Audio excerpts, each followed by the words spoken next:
Good morning. And I want to say good morning to both of my channels. Try Watch with Demetra. Good morning, Lit Lane Jury Box. Demetra Lit All Day channel. Good morning, Lit Lane. Today we have a merger. Okay, this is the only merging I do. So on both channels, I want to welcome you this morning. It's Friday, and I guess I just want to go ahead and I guess we just gonna start our Friday content mad. Okay. So if you don't want to be mad, if you don't want to be outraged, if you don't want to be sickened by today's society, this may not be the law for you. Okay. Good morning, living my best life, OG. You're late. I went late. I'm 3 minutes early. Good morning, the cynical one. Good morning, Yatana. Good morning, Winter. Good morning, Foot Soldier. Good morning, Room Shaker Girl. Good morning, good morning, good morning. Thank y'all for joining me. So the name of this video is what the hell is wrong with Michigan? Okay. And I'm pretty sure I'll be seeing Leo in a moment. If Leo is available, I'm pretty sure she'll drop down. Leo is the only person I know from Michigan. So it's nothing personal, right? How can I have something personal, hold something personally against a whole damn state? Michigan is a state, right? Yeah. Hey, VA said good morning. Good morning, Sincere Seattle. But I have to ask the question, what the hell is going on with Michigan?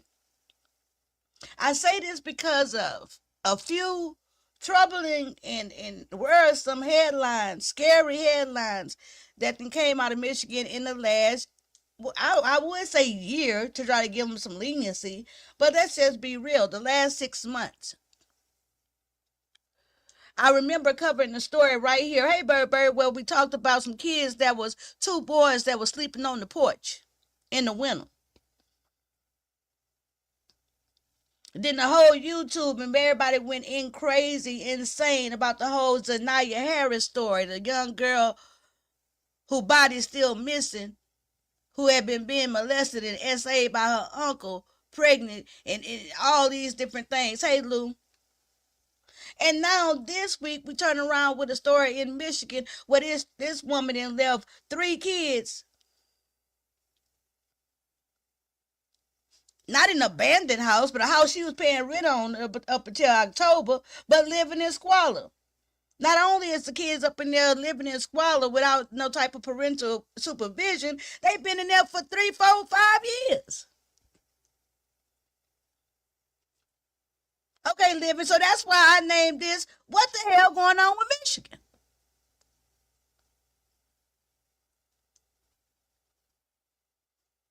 What's going on with Michigan Children's Services? What's going on with Michigan's, what the hell going on? We call it CPS here in Houston, in Texas. Child Protective Service. You can't get Child Protective Service out your goddamn business. Now, I ain't never had no dealings with Child Protective Services. But what I do know is you got to tread lightly, move right, and everything else so you can make sure you don't have no dealings with them.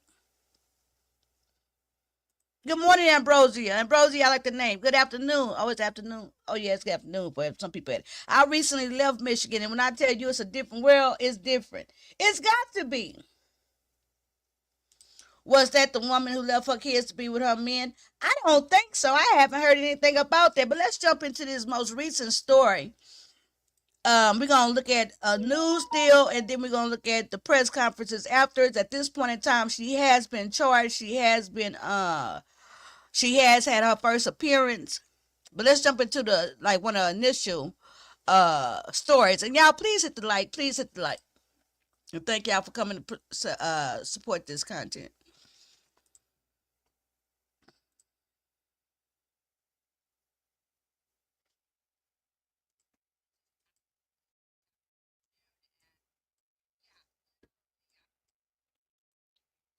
I found out about this on my way into work this afternoon, and there are no words. I mean, this is absolutely horrific. This is by far, I think, one of the worst stories we've ever covered here at Fox 2. And I want to warn everybody out there that the details are very disturbing. Tell me about it. If you think about the horrific ads you see on TV to spur donations for animals that have been abused or are living in terrible conditions, multiply that by 10. A horrible story of abuse and abandonment. Investigators say 3 kids were living in a condo on Lydia Lane in Pontiac for years, alone in horrific conditions. There was garbage, trash piled 3 and 4 feet high, covered with feces all through the house. It doesn't look like the toilet or the bathtub had been usable or workable for quite some time, primarily because of the feces and trash. I don't think they had basic hygiene knowledge of what to do. They hadn't been given hygiene products for years, and toothbrushes, etc. A 15-year-old boy and 2 girls ages 12 and 13 in the House of Horrors since at least 2021, according to the Oakland County Sheriff's Office. Their mother or someone else would leave prepared food on the porch once a week. They had basically been locked in the house without any kind of guidance or basic hygiene or any kind of education for years. The kids were discovered Friday. The landlord called police and asked them to do a welfare check because he had not heard from the mother since December. We went to the house to check on what was going on there and had no idea that there were kids there, let alone kids in grave situation. Their 34-year-old mother arrested and being held at the Oakland County Jail. The children taken to an area hospital and are now in the care of a family member. We showed up at the house. The young boy did have communication with the mom and said the police were there, and she said hide. When we took the kids out of the house, they had difficulty walking because their toenails were so long. They hadn't had any grooming. Incredibly disheveled and unkempt, hair very matted, filthy. Authorities trying to figure out how this abuse went on for so long without anyone knowing about it. It's pretty heartbreaking that the kids would have to live under those conditions. People just kind of get in their car and go. Another of my neighbors, we were just talking today, and she said to me, she said, look at all this snow. I don't see anybody out helping each other, shovel each other's snow. So I think people are just kind of just doing their own thing now and just kind of going in their places and closing the doors. It's still just so incredibly hard to believe that these kids were in this condo for so many years, never seeing the sunlight, never trying to leave. They were apparently spending their time watching TV and playing games, not in school. We know that they had been enrolled in Pontiac schools years ago, but what happened? Why did they fall through the cracks? And it just, I mean, it's mind-boggling. The girls that we talked about, ages 12 and 13, the sheriff says they were sleeping on pizza boxes, old pizza boxes. A lot more to come on this story, but just absolutely heartbreaking. Reporting live, Camila Mary, Fox 2 News. Yeah, heartbreaking. Okay, so this is one of the first news stories, right? 4 days ago. And they have, of course, had some different official reports from the press conferences. But what we know is the mom is 34. It was 3 kids, 2 girls, a boy. And we're going to verify the ages. But from what I last heard when I was looking at it from the press conference, the girls was 15, 14, and I keep missing the boy's age. At this point, they've been able to verify from their research, their investigation, that the mother hadn't been in this house since 2020. They talking about time with COVID. As you just heard on the news report, the only reason why this even came to light is because the rent hadn't been paid since October. And here recently, when the landlord like, okay, that's enough is enough. I ain't heard nothing back. Ain't nobody made no arrangements. Let me go ahead and do a welfare check. That's what got the authorities involved. So it only got how. Okay, hold on. Let's get into the news conference, and then we can speculate, and then we can articulate all that. Let's get into the facts first. Okay, facts first, and then we'll go from there. Let's get some facts first. Okay, one moment.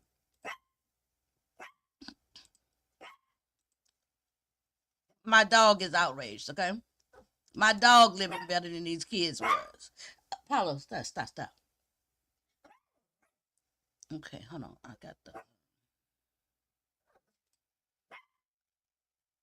I want to hear this man's press conference right here. Yeah, I got a new puppy up in here. Y'all got a Horrific case bear of with me. the 3 children in Pontiac who Okay, so had this is been one of the first official okay. press releases, and this one is the one you can get more information from. Let's see.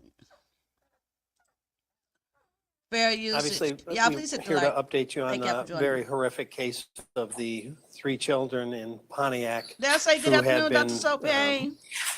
basically abandoned in a home. I'll kind of give you a little bit of an update on where we are, and more specifically where the kids are, how they're doing, and the kinds of things we're asking for on behalf of the kids. So one of the first questions is that we've heard from a lot of people is, where was the dad during this? So to back up a little bit, the father had been incarcerated for a period of time and had no contact with the kids. When he came out, he sought the opportunity to reunite with the kids and actually filed some legal papers in court to try to get visitation and those kinds of things. A consent agreement was arrived at in 2022, but the mother still would not. Okay, I was gonna try to compose myself, but I'm just not that type of content creator. I'm sorry, but I'm not going for no more of this crap. Okay, I don't want to hear no more of this crap, this bullshit about how the parent that's away from the home, like the father, and I'm not a father basher, okay? But I don't want to hear no more of this shit about how, well, the father tried to have contact and it wasn't allowed, and, it was no contact for years. That's a bunch of bullshit. If you want to get in contact with them, if you didn't been filed with child support and all that kind of stuff, then there's ways and means to do that. It's ways and means to do that. So there's no excuses about what the mother didn't allow and how this and that and they tried. Well, you know what? Tries don't get shit done all the time. So I'm not going to make any excuses for these men, these fathers that's involved in this stuff been going on to their children for years. And they act as though it's just nothing they can do. Hey, Toxic Orchid, welcome. Thank you for subbing. Friends of the court, right. You can even go down to the welfare office if you know the girl getting food stamps and say something. I get tired of that bullshit excuse they give people. These daddies, they get the hollering about. Anyway, let's continue. Not allow him to see the kids. So that's what we've learned so far, at least preliminarily. We're going to go back and double check all these timelines and that kind of information. So he, in essence, had lost contact with the kids.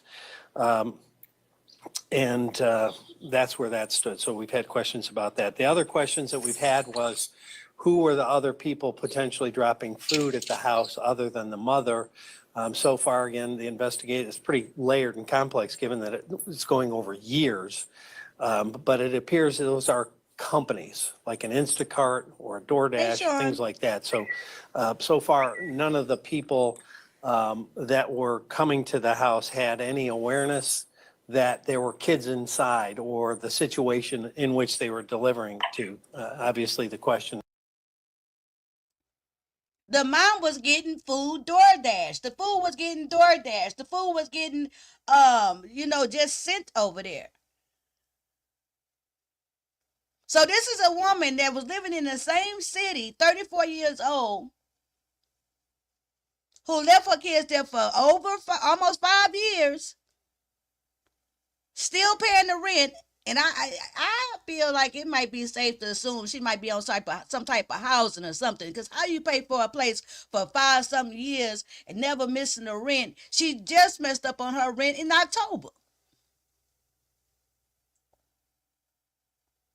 And she having DoorDash and Instacart just drop stuff off on the porch. Was somebody dropping food off knowing there's kids there? No information at this point leads us to believe that. The kids were forensically interviewed, with our partners at Care House. They've already been seen once at McLaren. We intend to have them at a much more detailed, both physical and mental health kind of checkup, if you will. That will happen hopefully this week. When our detectives saw them at their interview at Care House, they were already making amazing progress, having had some tender love, having had some supportive care, having been put in new clothing and some basic hygiene. The one detective said that the little girl was talking quite a bit. So that's super exciting to see that happening. And as it relates to being in the house, the only one of the three that ever came out was the young boy, and he came out twice. Once because he wanted to feel the grass, which by itself is heartbreaking, and a second time to check the mail. So you wouldn't do this to an animal, let alone your child.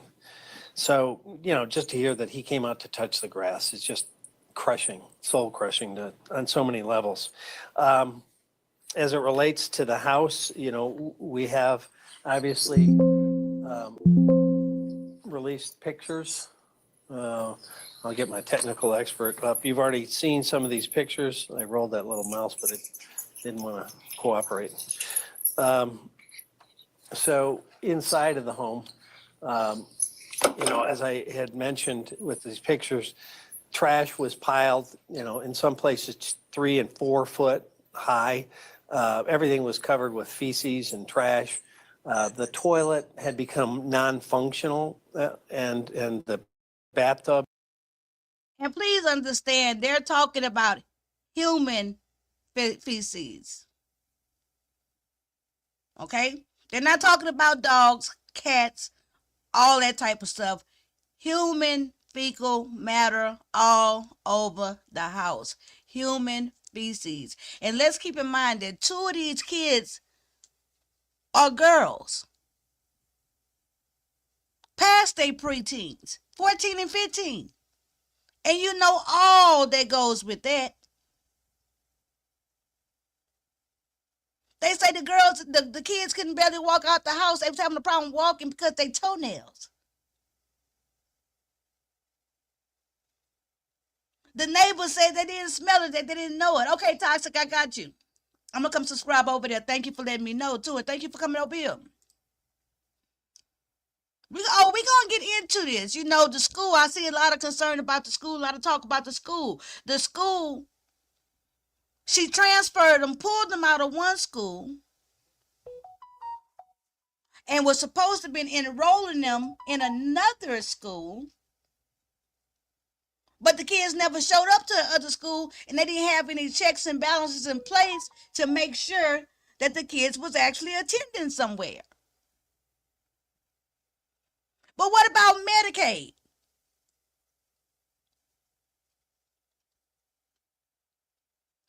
How come it's a lot of different things going on here that's just like totally off the Richter? Totally. Was filled with feces. That's the kind of situation these poor kids had been living in for years, not just hours or days, for years. And so when you have the complete lack of hygiene, a complete breakdown of basic living conditions that they were subjected to, and to get a little deeper into that, detectives have narrowed down the initial abandonment they believe to be somewhere in the spring to summer of 2020. Obviously, COVID played a little part in the disconnect potentially with schools and school communications.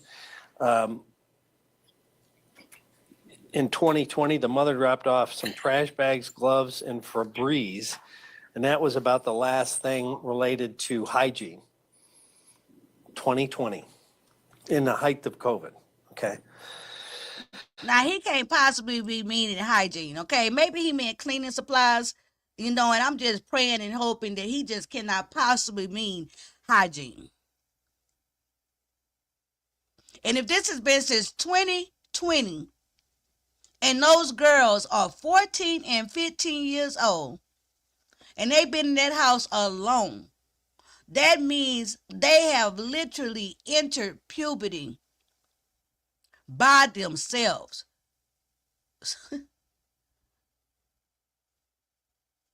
And if they haven't been getting no kind of hygiene there, if their mama not there, you mean to tell me these girls never had sanitary products, you know what I'm saying? No pads, no tampons, nobody to teach them what to do. Dirty, filthy, nasty house with no plumbing. Boy. Hey, Kurt Vixen. Winter says this is wrong on so many levels, but I just need to know if these children with special needs because at those ages something seems off. Well, you know what? I have not heard. I saw somebody in the comments saying special needs, but I've listened to two press, this one and another one from and I didn't hear anything referring to these kids as being special needs. Now, this don't mean that they are not. But mind you, it is kind of hard to believe that kids that old would be in their house like that, and each and every one of those kids had a cell phone. It was electricity in the house. They was able to watch TV. Each kid had a cell phone. The boy was able to call his mama and say the police are here.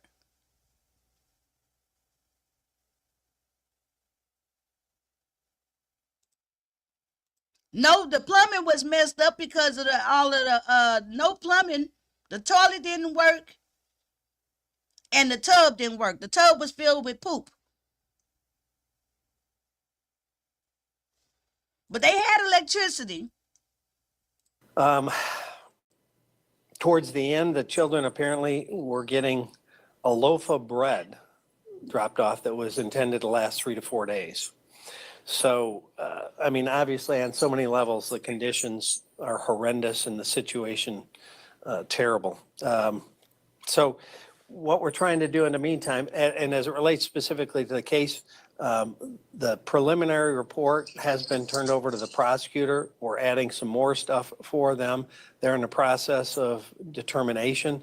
When I heard about this, I called her on the weekend and let it know it was coming, and she has her staff queued up, and they're in that process. As it relates to the kids, the first thing we wanted to do is obviously get them safe and to get them clean and get them enclosed. And I will say we have one of the most generous communities, I think, in the world. We put on there that we needed clothing, and this is just a tiny sample of what we've received.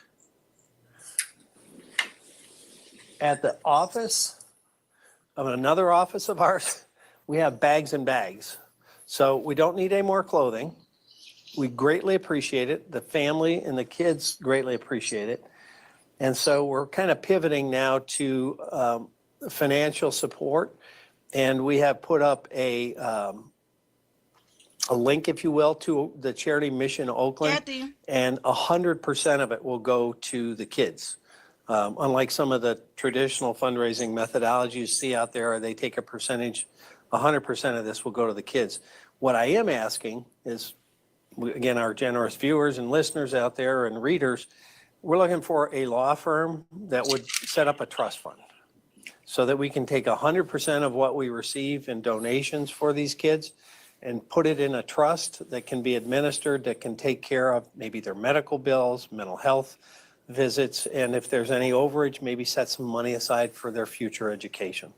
This is going to be a long-term situation, and so we'd like to be able to kind of hand the baton to a trust fund that will manage it in a way that makes sure it's just the kids.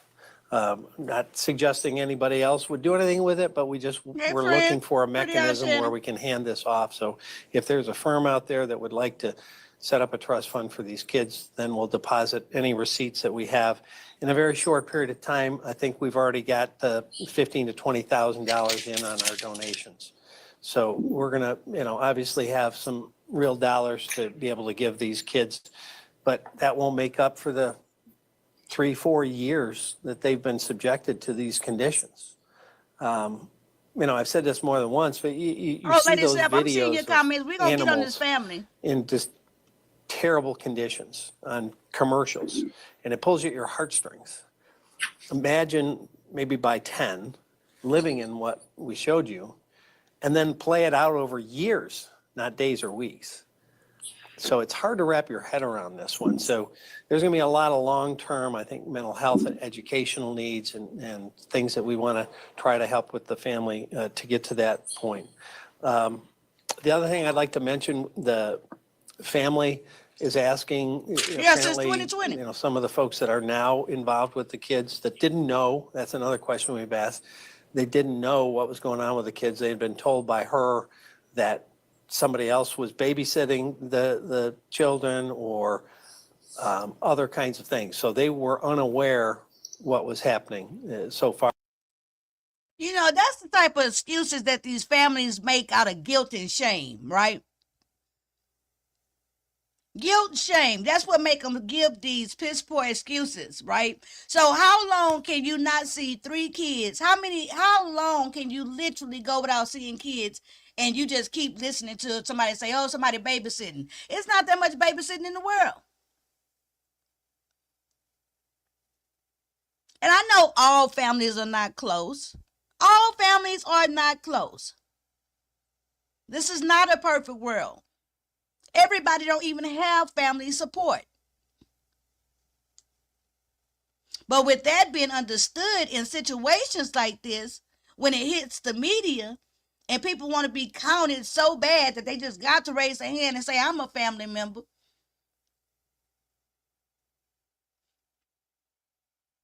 Then they want to give all these piss poor excuses. Now they want to be all concerned. So you ain't seeing him at Thanksgiving. You ain't seeing him at Christmas. Ain't nobody called about no birthday. Nobody called and say, hey, how you doing? We talk about way back in COVID. Nobody called to check and see how the kids was.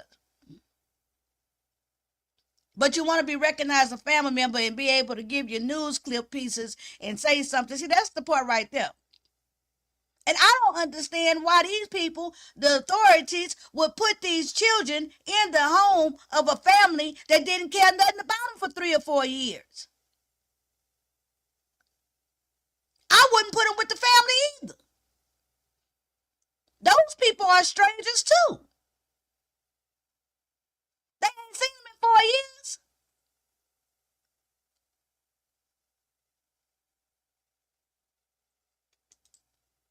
According to our investigation. But what they're asking is they feel like they're being hounded by media outlets. So they'd like to get some privacy for their kids and the grandkids and God, not a grandmother. So the grandmother. So boom, there it go. Boom, there it is. We ain't talking about a cousin.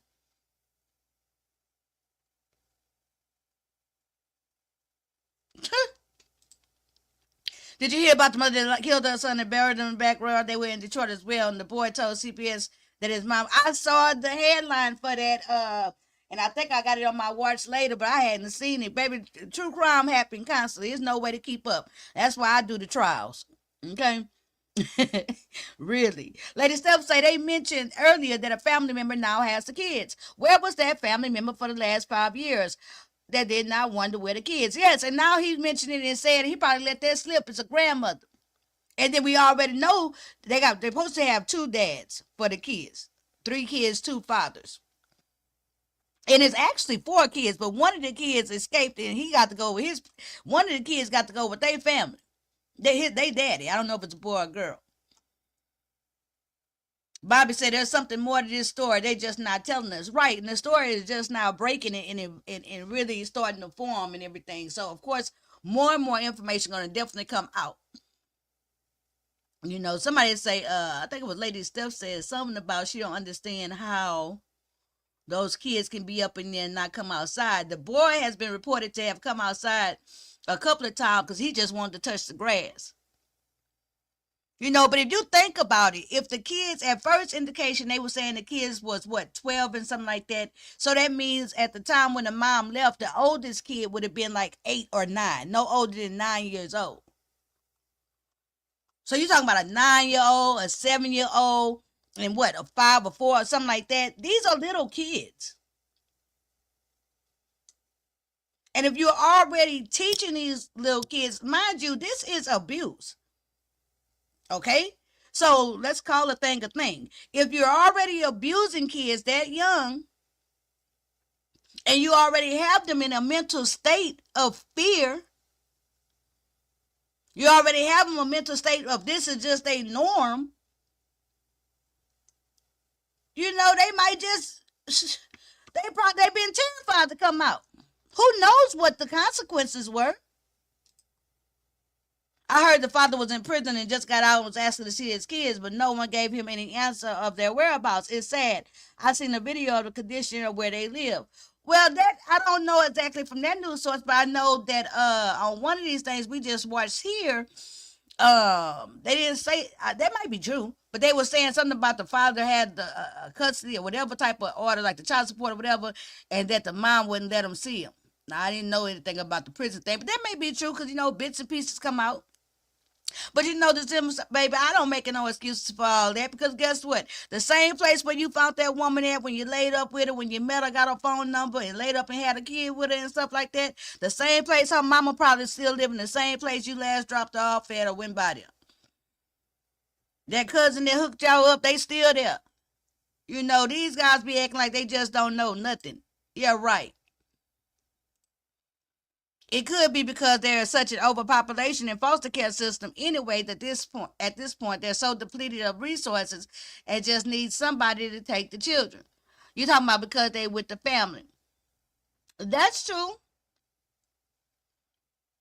But I still would be suspicious of a grandmother, who ain't seen and checked on her grandkids in 4 years. I wouldn't be too quick to put them in their house. They said that she had daughters sleeping on a pizza box while the son slept in the mattress. She probably keeps a traditional black girl being hated and boys being worshipped. Well, uppity, that may be true, but did you see the house? She ain't care nothing about the little boy either. Nobody in this household was cared about. The boy is 17 and the other two are 12 and 13. See, I'm hearing all type of different ages. Okay, let's continue because the other one, okay. Those folks want just a little bit of a safe bubble, if you would. I thought so the they boy was asked the that, youngest one. which of course we're going to do. Now, on another front, all of us are asking, how the heck did this happen? Yeah, how did we lose 3 kids? How'd they fall through the system? The community, the relatives, the schools, how did no one know? And the easiest answer we could come up with, and I put on my old legislative hat, and thank heavens we've got a person on our staff that also had worked in the legislature, and we examined the school code, and there's some gaps that we think in part allowed this to happen. And so what we're going to suggest is there needs to be some changes in state law. Right now, basically, there is no specific duty required that is triggered by certain actions. So what I mean by that is a school district in this case received a request for records from another school in Pontiac, but no verification the children ever moved to that school. And so at some point, when they didn't show up, they were just dropped off the enrollment of the school that sent the transcripts. So no one knew that they were nowhere.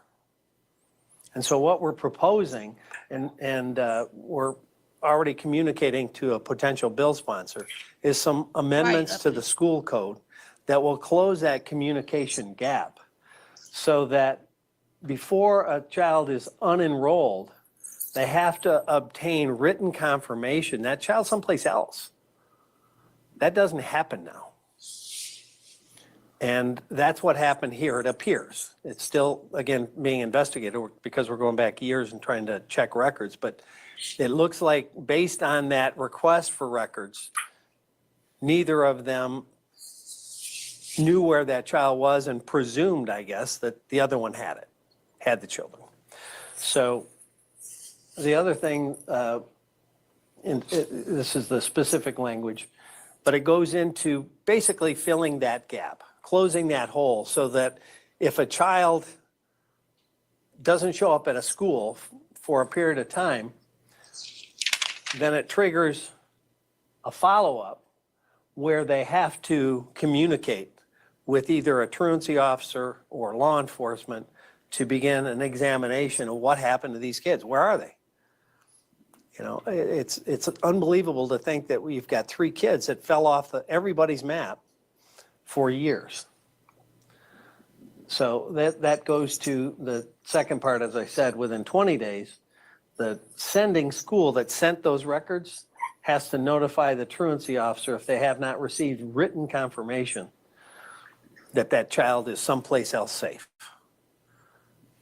So it shortens the window. First trigger is 10 days, second trigger is 20 days.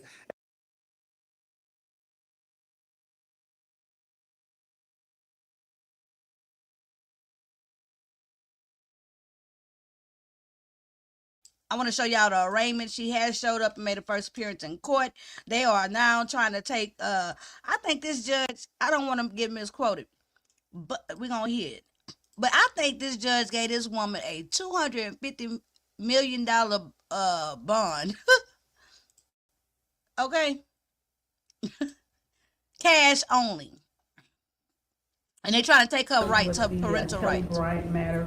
For the record, go to Ms. mama. Caragano, you've had an opportunity to go into a private confidential breakout room to confer with your client regarding the charges in this matter.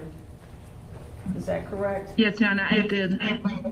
And are you And waiving the reading? That's the mama to the left, bottom left hand corner, red shirt. Yes, Your Honor, waive reading, stand mute, ask the judge not guilty plea on her behalf. I did advise her of the nature of the offenses, the maximum possible penalties, as well as gave her basic constitutional rights. All right, this matter is hereby assigned to Honorable Judge Cynthia Walker. She will be back before her on for a probable cause conference March 4th, 2025, for a probable cause conference with an exam date set for March 11th, 2025. Ms. Bryant, that exam date is a tentative date depending upon everyone's schedule, but by the court rule, we have to set a date to keep it going. That will be at 9 o'clock. The PCC, the probable cause conference, is at 1:30. Of course, if you're unable to retain an attorney, and a court-appointed attorney will be provided for you to help you navigate and to communicate before Judge Walker on your next court date in this matter. Pretrial services relative to bond, but for the record, Ms. Caragano, are you in receipt of the pretrial services report bail recommendation in this matter? Your Honor, and I did discuss it with my client. Okay, all right. I am, yes. Okay, and have you read and reviewed that? I did do that in the breakout room, Your Honor. Sorry, there's a lot of feedback, I think, from the jail screen. I think that's our problem right now. Yeah, our problem is But yes, from the I jail did review screen. it and I talked to her. Okay, all right, so they're recommending release with conditions in this matter. So we're gonna go from there. We have the PCC date. I'm gonna have you speak to bond and then I'll make my decision as to bond. And Yeah, I'll also $250 have million bond, the cash prosecution, only. speak She's to not bond. going nowhere. Ms. Caragano, you asking the court to accept the recommendation as provided by pretrial services? I am, Your Honor. MCR 6.106, if you go through those conditions, provide that a personal recognizance bond with any conditions should be provided unless Ms. Bryant fell under some of the very specified exceptions to a personal bond that are listed. The court can also provide a cash bond if the court finds that Ms. Bryant is either a risk to the community or a flight risk. This particular case is serious, and we're not denying that it's a very serious case. However, I don't believe that the facts and circumstances of the case give any indication that Ms. Bryant is a risk to the community at large. In addition to that, there is no indication that Ms. Bryant is a flight risk. She's a lifelong resident of the county. She was residing within the city limits of this community. She, was employed and she has ties to the community. And So there you have it. She been in the same city right there with them kids. Same city. speaking to her, she also is asking that the court consider a tether, which could be part of a bond if the people had any concerns that she posed a flight risk. I do think, Good the morning, recommendation Lakendra. from pretrial services is in line with the Michigan court rules, understanding that it is a very Right, serious Lady Steph. offense, but the court rules are what they are. And they do provide that Ms. Bryant should be released on a personal bond with conditions, so that's what I'm asking the court to do. Ms. Green, would you like to address the court regarding bond in this matter? Thank you, Your Honor. I did have the opportunity to look at the pretrial services report. I know, Your Honor, just swear to facts yesterday and that those are fresh in your Hold memory, on, so I please. will I'm not. gonna mute the jail camera, and go ahead, Ms. Green. Thank you. I did have the opportunity to review the pretrial services report. I know that Your Honor just listened to the swear to facts yesterday, and I'm sure that those are fresh in your memory. I am requesting in this case, I do agree with Ms. Kirandongo regarding MCR 6.106 to the extent that you may not deny bond, but this court has the authority to put in place a high cash bond with conditions. And I believe that it appears that Ms. Bryant is not employed and that her resident status may be transient. So I consider her, and I think that the facts of this case portray her as a potential flight risk, and that there are. She's not transient. She had a house. She's not homeless. She had a house that she was paying rent on all the way until October, that she left her kids in, that she didn't take care of, that she didn't go to, because she was from pillar to post, going from place to place, probably man to man or woman to woman, whatever she likes. That's what she's been doing. She's been living her life and doing what she do. She decided that she wanted to check out. And now she's sitting down there with her hand over her mouth. No, you don't see her wiping no tears. Now she embarrassed because they didn't took her wig.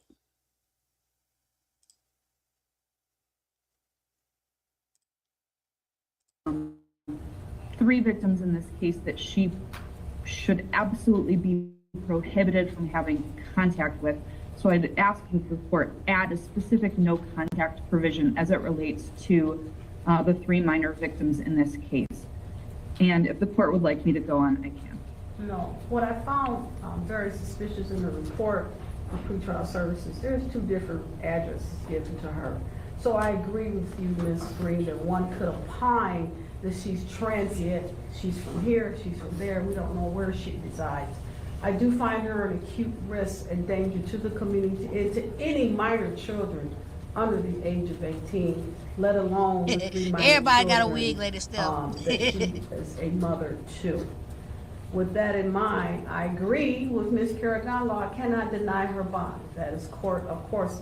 My first knee-jerk reaction was to deny her bond. However, because I find her acute danger, I find her a continued danger to the children. My main concern is, I don't know Lady Steph, you who just and said what that. the children have been given to. If it is a family member, I'm concerned that she still may have contact with the family member from the jail with instructions to continue to engage in fear tactics to forbid the children from cooperating with authorities in their continued investigation in this matter. For that reason alone, I'm giving her a $250 million bond in this matter, cash only. The other aspects, should she post that bond, She she say, is damn. not to have any contact with these children by family members, third-party agents, or friends. So, Ms. Bryant, I want you to understand, any phone calls from the jail, should you're unable to post this bond, is recorded. Should the court find out that you are sending messages to engage in further fear tactics and intimidation of the children, your phone privileges will be removed. You're not to have, in fact, any contact should you post this bond with any children under the age of 18 in this matter. If you post this bond, you should be supervised by Afternoon, pretrial sweetie. services, no alcohol or drugs, no weapons or firearms, and a GPS tether with a verified address, because I'm concerned pretrial services has indicated 2 different reported addresses for you. I don't believe anyone knows where you have been staying, madam. There's no consistent history. Anything further regarding the bond, Ms. Caragongo, Ms. Green? Just ever so briefly, they had no issues finding my client to arrest her. So I just want the record to be clear on that. Ms. Green? Your Honor, you have before you information that the defendant has been lying about her whereabouts, the whereabouts regarding what she was telling where the children were. So you have a lot on this record in terms of inconsistencies with her location and the information that she's given to put in place this high cash bond. All right. Thank you. Now, I put the title on here again is, what the hell going on in Michigan? We got Nazaire Harris. We got the 2 boys sleeping in the dead of cold on winter on the porch. We got the woman whose children just died in that car from hypothermia. We got this lady. Michigan, y'all, what y'all don't care about your kids? What about the kids? With all these things happening within all these 4 stories, nationwide getting coverage stories, all black children, mind you. Why, when they do these press conferences and stuff, are they not saying we need to do a complete overhaul on our child protective system? Because there's a lot of things that's we missing a lot.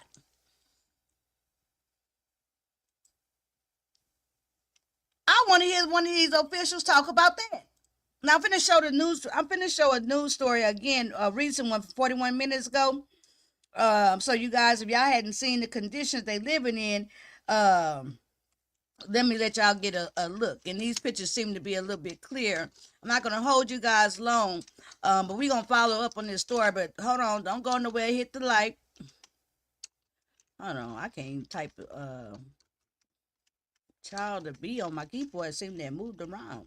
Let me see news. I want to do this one. I just saw this one. It just went 41 minutes ago. Let's see. Let me show y'all a better picture of this lady. This is why I say her wig.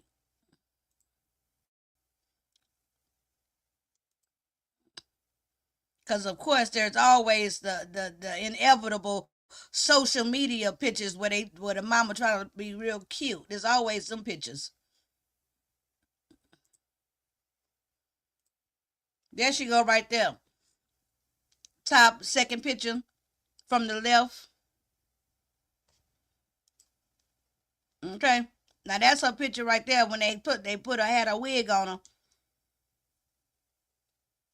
Now they took off a wig, like I said, it took off a wig.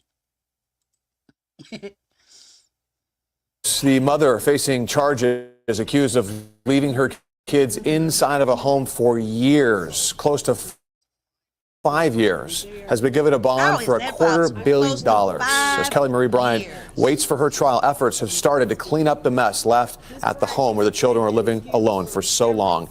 Victor Williams was at both the arraignment hearing today and the home. Victor, we understand progress is at least being made on the home, right? Yeah, totally right, Ty. We have seen them really making a dent in cleaning up that huge mess that was left behind. All of that playing out while the mother waits to figure out what's going to happen to the rest of her legal process. It's been pretty rough. It took several crew members in hazmat suits to clean up the horrific mess allegedly left behind for years by Kelly Marie Bryant, as her kids stayed and lived in those deplorable conditions for quite some time. Oh wow, it's just terrible. It's no worse. There's no words that I could say. For something like this, a Look at all condition that like trash this, they'd there's no already words I pulled could out of say. there. And we've seen item after item being brought out of that house to be The disposed story's still of. evolving. But the too. crew says the biggest issue that they had to deal with at first were the rodents. When I first came in yesterday, it was mice. I had to step over the mice first. Mice all throughout the whole house, and we had to get over that. Once we got over that, we was fine. As the cleanup process takes place, Bryant was given a bond in the amount that she would likely not be able to pay as she awaits trial for 3 counts of first-degree child abuse. I'm giving her a $250 million bond, cash only. Either way, after seeing firsthand what the kids were living in, these workers are just Ooh, glad look at they're that okay. mattress. Yeah, I feel bad for the kids. Mm-hmm. It's really bad. It's bad how she left the place. How she left Now, the Brian place, is going to be they right still in front of live a there. judge again in just a few I'm weeks, so hollering. keep it I'm right sorry. here for any me updates stop in that hollering. trial. In Pontiac, Victor Williams, Local 4. Yeah, the more details that come out, the more horrifying it becomes. Vic, Yeah, you know, it's just like that man that's up there, that worker guy, that little man that was talking, he confused. He thinking that they got a job to go clean out an abandoned house. He not even aware no, they still had children living up in there.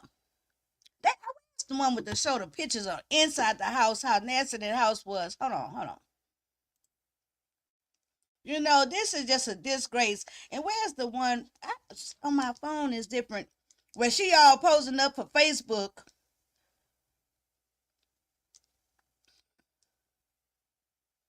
She all posed up for Facebook and smiling. Let me show y'all. What a grizzly one at. I'm not gonna play her content, but oh, I'm on my history. That's why. Let me see.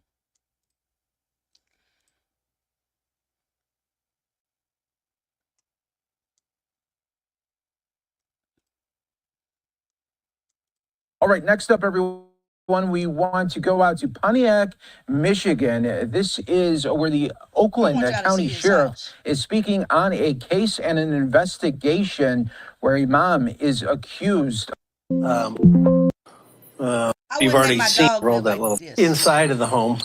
As I had mentioned with these pictures.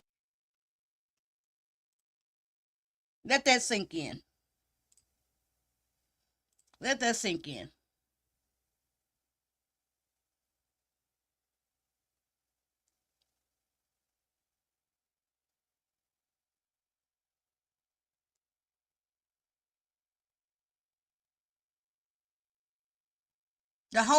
Some homeless people living better than this. In their encampments, in their tents. Inmates in prison living better than this.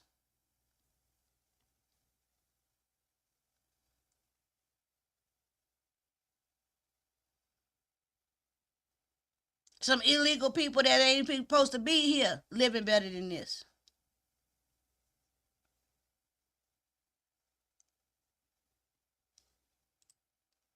Pictures, trash was piled, in some places 3 and 4 foot high.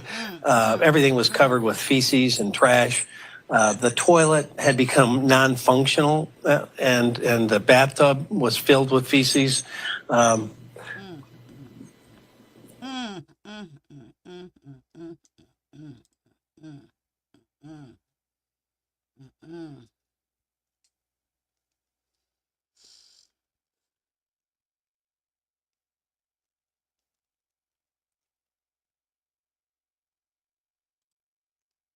Oh, I'm just letting it sink in. 2 girls and a boy. That's the kind of situation these poor kids had been living in for years, not just hours or days. Ooh, can you imagine? It's to the point where they don't even smell it no more. And the neighbors, shit, if it's been like that for years, it gets to a certain point that they don't even smell it no more. It's just part of the ambiance. days for years. And so when you have That's the the tub. complete lack of That's human feces in the tub because they couldn't use the toilet no more. They couldn't use the toilet no more, so they had to start going to the bathroom in a tub. Hey, T Lounge girl, you've been over there putting out that content. I don't know why in the world I'm not giving you notifications. I keep seeing your content like by just coming up days later because I see you did a comedy deal and the Super Bowl deal. Y'all check out the T Lounge. She been pushing some I'm finna say unique, but some original content. I got to go back and actually sit and watch them because I know I want to see what you said was the best comedy shows. I see you over there humping on your ground.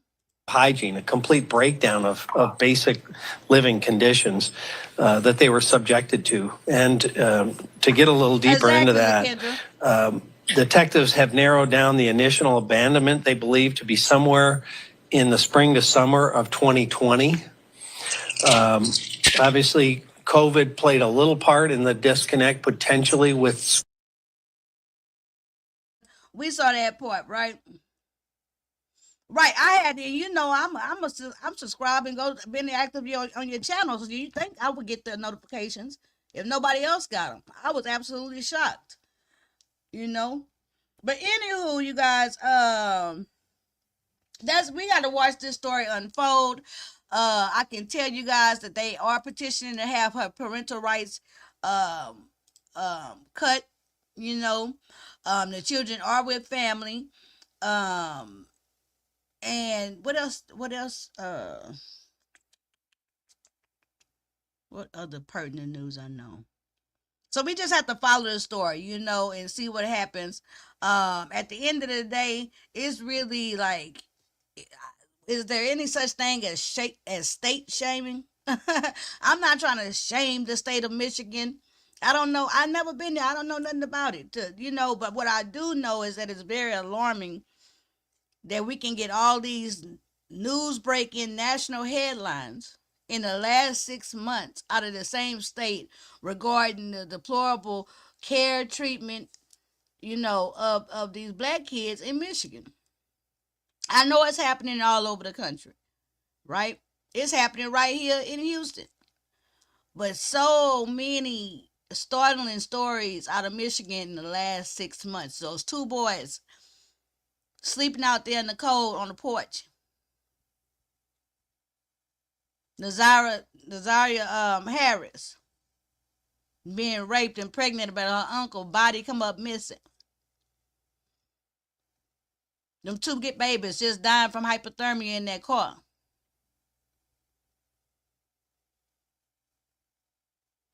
This situation.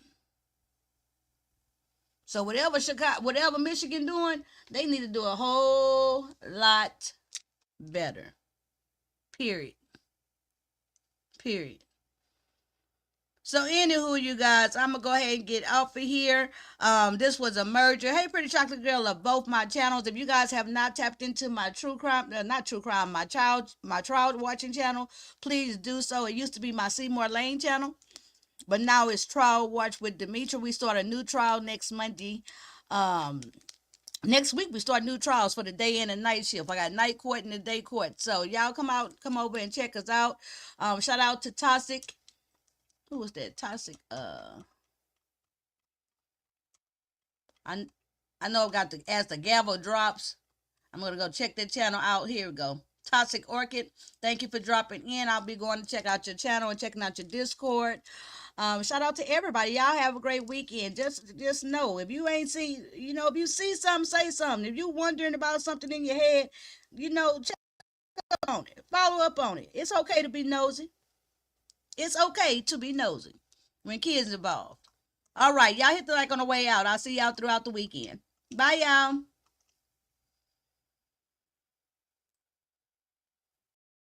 Thanks for watching. Do not forget click the subscribe button and hit the bell icon. Like, comment and share. See you next time. Thanks for watching.